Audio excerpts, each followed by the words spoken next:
Which company is shutting down 4 of its MMOs at once? And which big name one may be making the switch to free-to-play? Hey guys, I'm Gillyweed with MMO Play, and I'm bringing you all that and more this week on MMO News.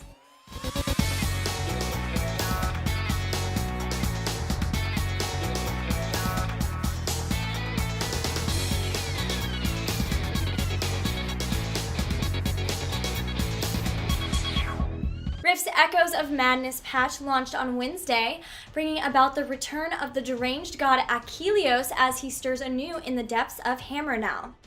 Having regained some strength from a surge of nightmares from the plane of water, the rejuvenated god of madness now seeks to trouble the game's resident ascended heroes once more.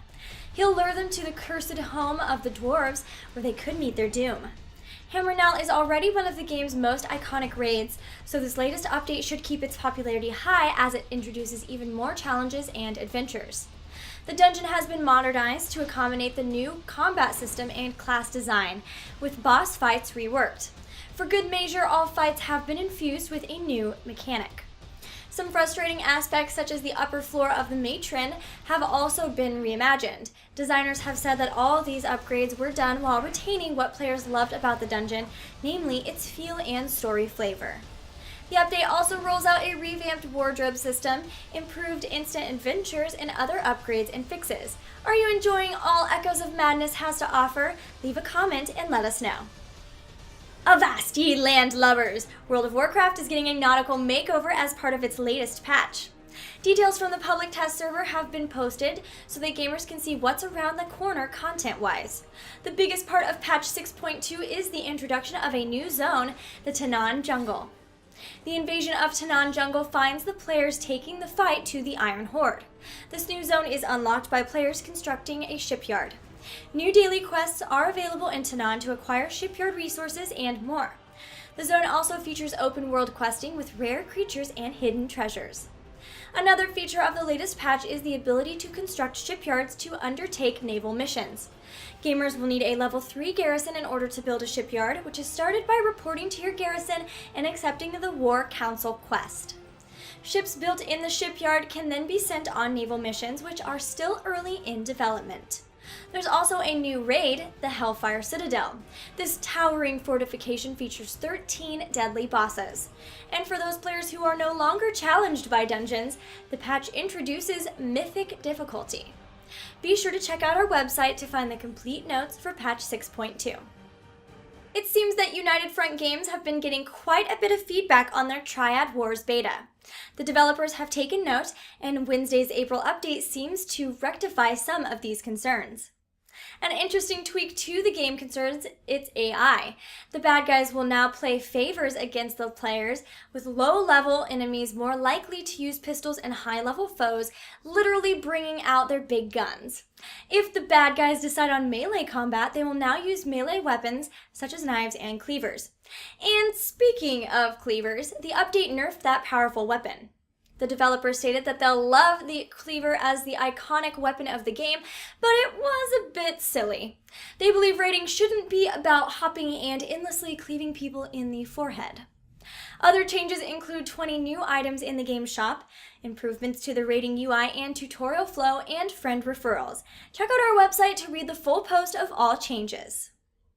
Electronic Arts has an announcement to make, and it's not going to make MMO players happy. A number of EA free-to-play MMOs are being shut down for good. The affected titles are Battlefield Heroes, Battlefield Play for Free, Need for Speed World, and FIFA World. The announcement from EA states that they will no longer support the 4 games but will continue to operate them for the next 90 days. After July 14th, all of the games will go offline permanently. EA is also disabling the ability of players to register new accounts for the games, as well as purchasing play for free funds or in-game currencies. Players who still have a balance of in-game currency will have until July 14th to spend it. Refunds will not be given for purchases made toward the affected titles, so if you're a player of any of these 4 games, be sure to get your playing time in now. It's only a few months before those games will be shuttered forever. The great Shards of War crafting update is upon us, and it ushers in an all-new collection of custom items to replace the expunged list of lame active and passive items.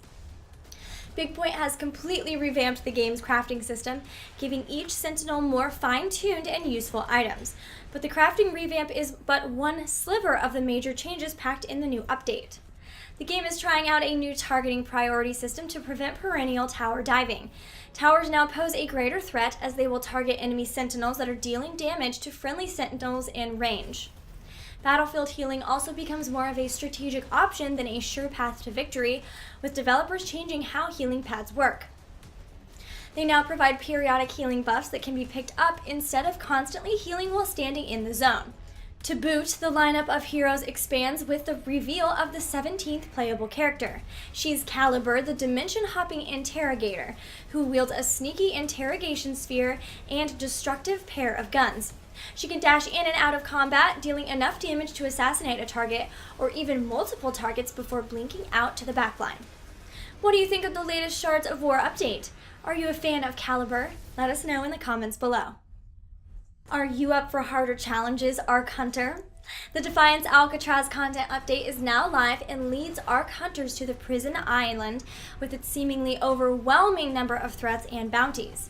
Players will be able to set out on brand new expeditions and raids in the rock and deal with opposing Voltan and humans.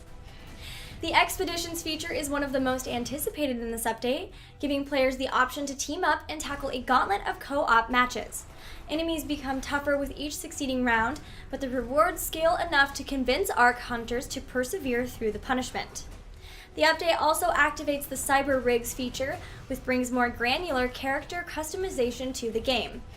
Through the Cyber Rigs, players will be able to augment their natural abilities and improve their weapons, shields, vehicles, and other hero armaments. The Alcatraz update sets the stage for the impending debut of the Defiance Season 3 TV series on the Sci-Fi Network. While the developers are not about to spoil the standalone but connected events in the TV series, it is likely that Alcatraz will become a featured location in both media. It's time for the 5 in 1, so here are 5 more stories in one sentence each. After 7 years of service, Grand Chase shut down in North America on Wednesday after a 3-hour farewell livestream and celebration. Also on Wednesday, Hearthstone became available to mobile fans everywhere via the Apple Store, Google Play, or Amazon. A recent study shows that 97% of surveyed gamers say that the opinions of official reviews are not the most important factor when buying a game, instead favoring interesting storylines, price, word of mouth, and continuations to favorite game series. Reports are surfacing that boxes of WildStar are silently being pulled from the shelves in the big Australian retailers, causing rumors that the game will soon be switching to a free-to-play model. And finally, we have betas starting, including ones for Total War Battles Kingdom, Storm Throne, and Crossmaster Arena Desktop, which have already started, and ones for Path of Exile, The Awakening, and Skyforge, which start next week. Well guys, that's all the time we have for this week, so thanks for watching. Be sure to like, follow, and subscribe for all the latest info, contests, and more. And of course, visit our website for giveaways for your favorite games. Once again, I'm Gillyweed, and I'll see you next week, but until then, I'll see you in game.